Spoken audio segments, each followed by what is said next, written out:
Explanation how Abraham put the baby on his mother. Doesn't say baby. Okay, the child. That's the child. The child. Says the child. Puts it on his mother. Yes. How old was he? He was at the time in his 20s or 30s or something. Maybe 20s or 30s? 20s or 30s? Yes. I was going to say like 16, 17. Yeah, I was talking teenager. I'm talking, you're saying 20s or 30s? something.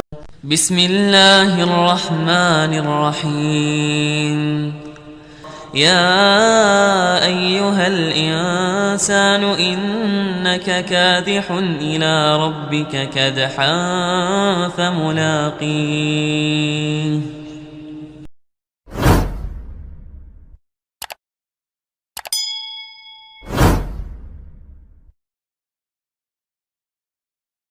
I know that there will be disputes about whether or not this is a legitimate source to begin with. What, that's of course a different argument. About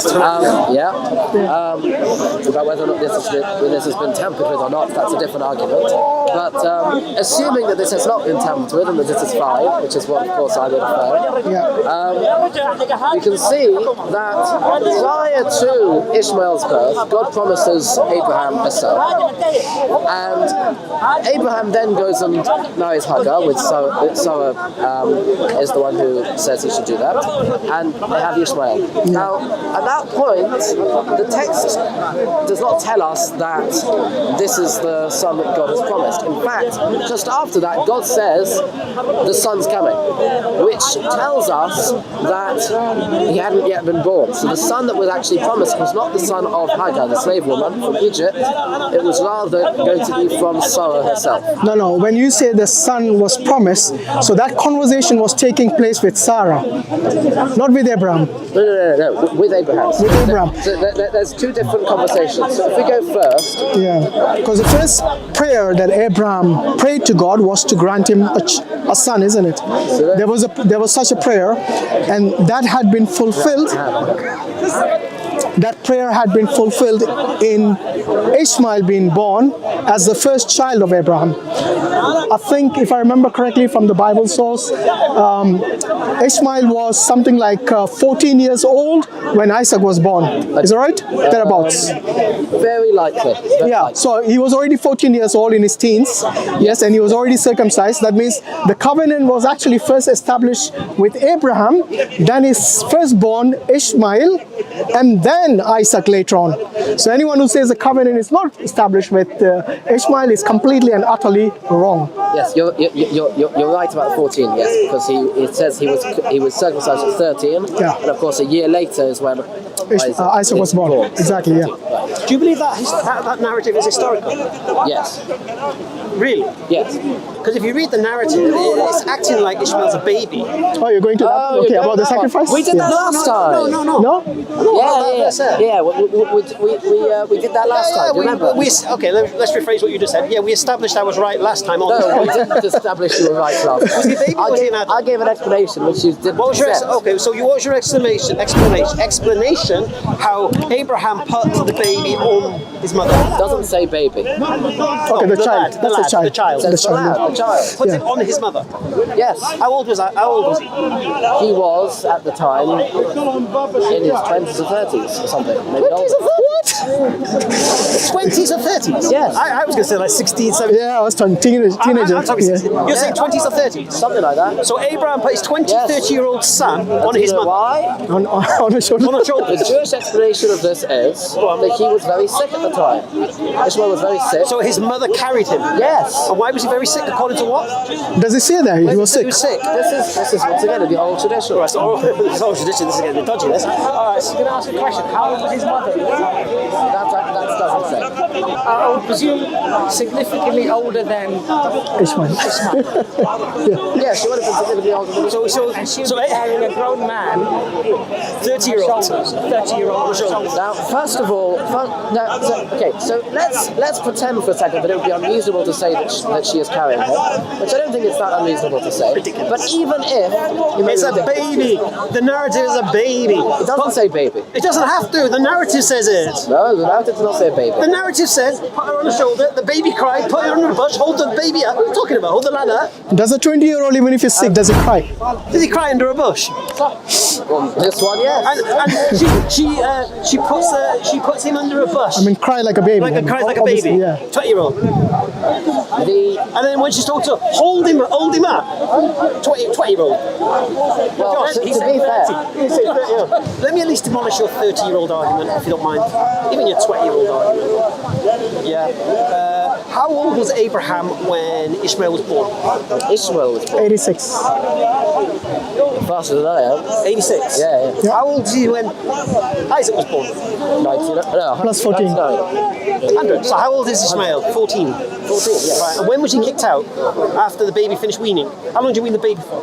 That's 3. 3 years? Yes. But by your calculations, it's 13 years. 30, he says 13. I didn't give a specific... That makes Ishmael at least 17 years old. 30s. At least 17, yeah. I said 20s. After the weaning of Oh, okay, Isaac. so you said 20s or 30s, right? This is demonstrating your oral tradition is wrong. No, it's not. Well, it is. Well, how long did Isaac wean for? 3 years. 3 years. 3 years. So what's the oldest Isaac could possibly be? Ishmael could possibly be? The oldest. If we say that it's straight after the weaning, then you will Well, not say... straight after the weaning. If you say that it's straight after the weaning, which is the way you're reading the text, The day he was weaned, which means the day he come off, Abraham held a great feast. But Sarah saw that the son whom Hagar the Egyptian had born to Abraham was mocking. And she said to Abraham, get rid of that slave woman. So he's maximum 17. So if your oral tradition is making the claim he's 20 or 30, it's wrong. Yeah, based on the Tanakh. Based on the Tanakh. So you know, there's actually a story in Genesis where God talks about the right of the firstborn. So he says here in Deuteronomy 21:15-17, if a man has 2 wives and he loves one but not the other, and both bear him sons, but the firstborn is the son of the wife he does not love, when he wills his property to his sons, he must not give the rights of the firstborn to the son of the wife he loves, in preference to his actual firstborn, the son of the wife he does not love. yeah. He must acknowledge the son of his unloved wife as the firstborn by giving him a double share of all he has. Yeah. That means the firstborn Yes. gets double the share of the inheritance. Yeah. So the son is the first sign of his father's strength, Yes. not the mother, which Yeah. you were alluding to earlier. Yeah. Okay. Now we have also established. Notice, by the way, it says wife. It does not say concubine. Just notice that. Yeah, but Anyway, carry on. God did say that Hagar was the wife of Abraham. Was his wife? Whether you say initially as a concubine or not, if God has proclaimed that Hagar was the wife of Abraham, then you are no one to deny, neither am I. Do we agree? Please remind me, where does God say that Oh yeah, she was a wife? I'll show you, no problem. Just quickly, I'll read this, Genesis 22:2. I'm really in a rush now. Yeah, sure. So let me read this. It's a very small passage. Then God said, take your son, your only son, whom you love. Okay, and they put Isaac there. But we carry on.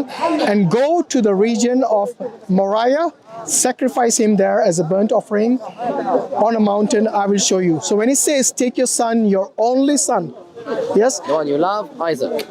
No, but are you saying that Abraham did not love Ishmael?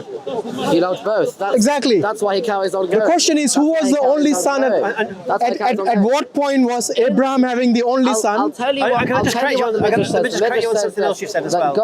God said, and I'll really finish this because I'm really in a rush now. No, I have to correct you on one thing before you leave. It's very quick. Okay, fine. But the Midrash says, this is an oral law, that God said, take your son. He said, I have 2 sons. Take your Your tradition says this. Take your firstborn son. He said, but each one is the firstborn of his mother. Take your only son. But each one is the only son of his mother. Take one you love. But I love them both. Isaac. Take Isaac. Right? No, it says here, take your son, your only son. know. So at what point did Abraham have his only son? Got a contradiction between the Tanakh and It's not a the oral tradition contradiction. again. It's an At the time of Because Ishmael. it adds all these extra words. It doesn't like to do that. Why all the extra words? Let's not rush Josh, it, with okay? this. Are you ready, Josh? You're going to love this one. Genesis 16:3. So after Abraham had lived 10 years in the land of Canaan, Sarah, Abraham's wife, took Hagar, the Egyptian, her servant, and gave her to Abraham, her husband, as a wife. As a wife. As a what? As a wife.